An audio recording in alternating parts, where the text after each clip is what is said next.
Hey, this is GJ the Game Dev, just a regular guy making games for fun, and I joined the Lost Relic Games Game Jam. In my last devlog, I talked about why I joined the Game Jam and goals I wanted to achieve.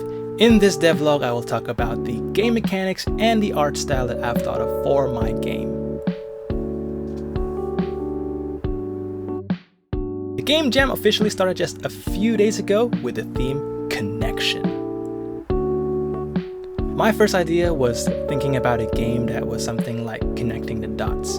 On the Lost Relic Games Discord channel, there were several games which do have connecting the dots feature. But then I thought this idea was a little bit too shallow, or I didn't really think what does the word connection mean to me.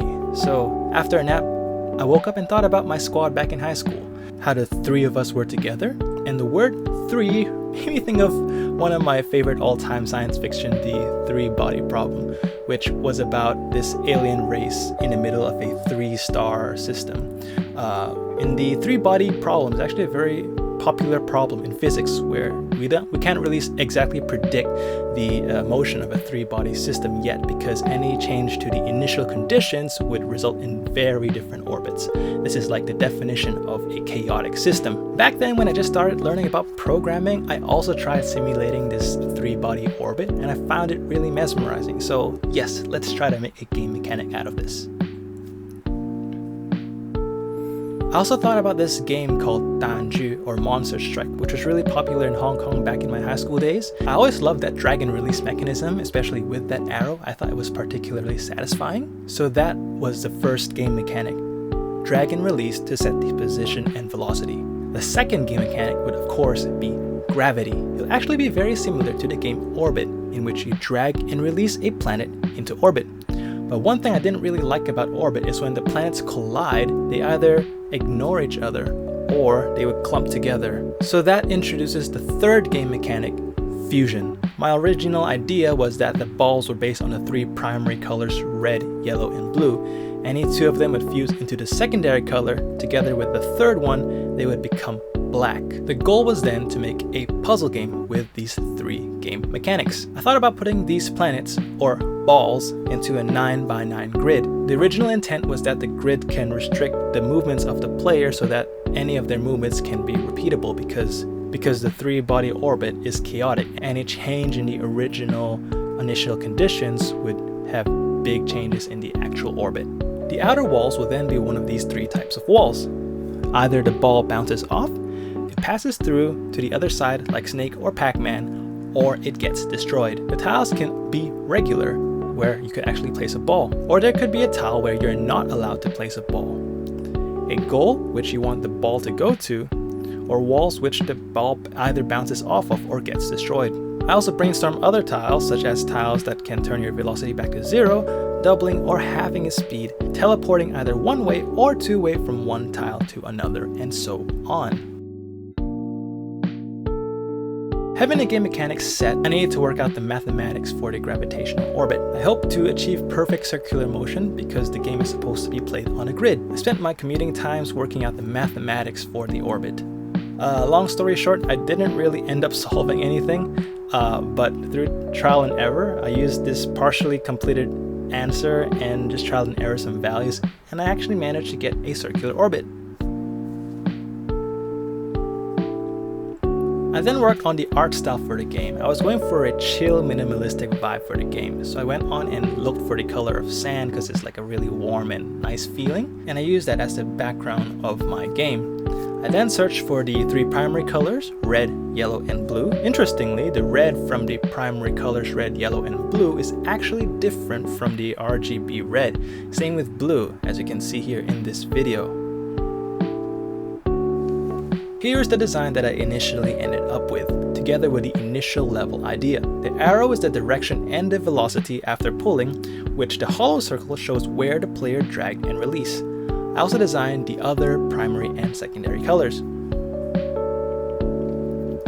I asked my girlfriend on her feedback for the design. It helps that she's not a gamer, so she could see whether the game is actually attractive for her to try out. She thought the background color didn't match at all with the colorful balls, and she suggested using a black background instead. Interestingly, other color-based games, such as Color Switch, also uses a black background. This is because black backgrounds can highlight the differences between different colors. She also thought that the obstacles can change color constantly, just like the backgrounds in Geometry Dash. She also commented on the grid system, which felt really restrictive to her. To her, a game that is attractive to play is a game that can give the freedom for players to try whatever they want, a game that is challenging enough but not too challenging to give them a sense of satisfaction. This made me think of the game OK, which has a minimalistic vibe, drag and drop release system, and it's also a puzzle game. It gives the player a lot of freedom, and although frustrating, it is challenging enough such that the player wants to keep on playing the game. The game mechanics were also very simple and easy to understand, compared to my game, which had like a lot of information to take in. With my girlfriend's really helpful feedback, I decided to redesign and improve my game. The main issue was finding a color palette that matches all of the primary and secondary colors, in which black might be the only option, but I really like minimalistic colors. Then I thought about shades. What if we just vary the shade of the color during fusion instead of fusing colors? The color blue seemed very suitable because blue has quite a large spectrum. You got light blue and dark blue. Compared to other colors like yellow, full-on yellow is still very bright. And if you go for dark yellow, it just doesn't look good. I googled minimalistic blue color palettes and I clicked on the first website that I found. Sure enough, there was a really nice palette. Googling the color code of the color blue also gave me various shades, which was perfect for the game. Drag and release, gravity, and fusion are components that cannot be removed from the game. I could then take away the grid and the tile system to make the whole game less cluttered and also giving more freedom to the players. I also removed the arrow and the hollow circle, leaving just the predicted path of the ball, in which the spacing between each dash would show the velocity of the ball when it is launched. I also reduced the wall types to only 2 wall types. You either bounce off the wall types or these walls will just stop you. And I also decided that there will be no border for the game. The game basically just restarts if all the balls flew out of the border.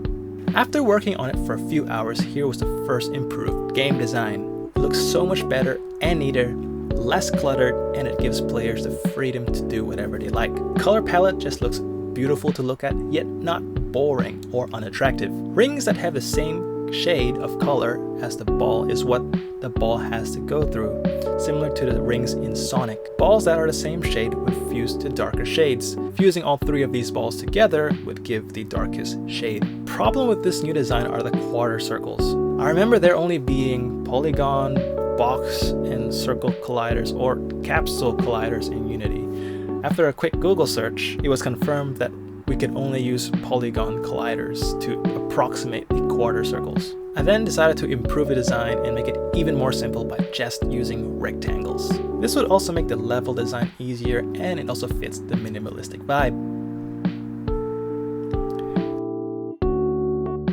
Here is my final game mechanic and art style. The theme of the game jam is connection. The game will be called 3 of Us as a tribute to my squad back in high school and the connections between us. 3 of Us is a puzzle game in which you drag and release balls which are connected to each other by gravity. Balls that collide will fuse into a single ball with a darker shade. Balls need to collect all the corresponding rings in order to pass to the next level. Balls will bounce off white walls, gray walls will stop the balls.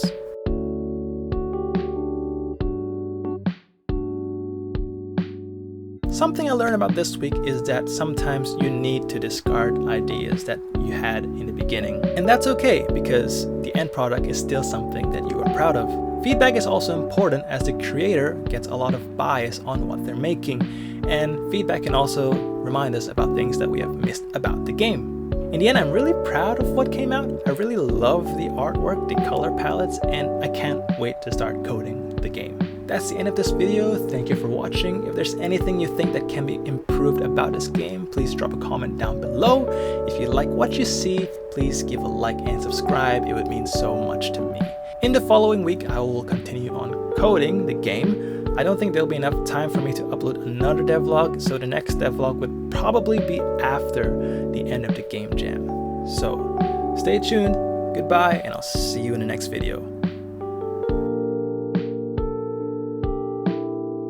Most of my time this week was spent on being a full-time junior game developer and working on my game for the game jam, so there's not much going on. However, lately I was really into Stranger Things, and I'm now starting to go into season 2, which I really enjoy. I started getting into it because I heard the last season is out, I think, season 4, I think it's the last season. So I started watching season 1 and never watched a single episode, and I just loved it. It was nice. If you haven't watched Stranger Things, you really should. You should really get into it so you'd understand all the hype around it. Anyways, that's really the end now. I don't really want to make too long of a devlog, so see you in the next video.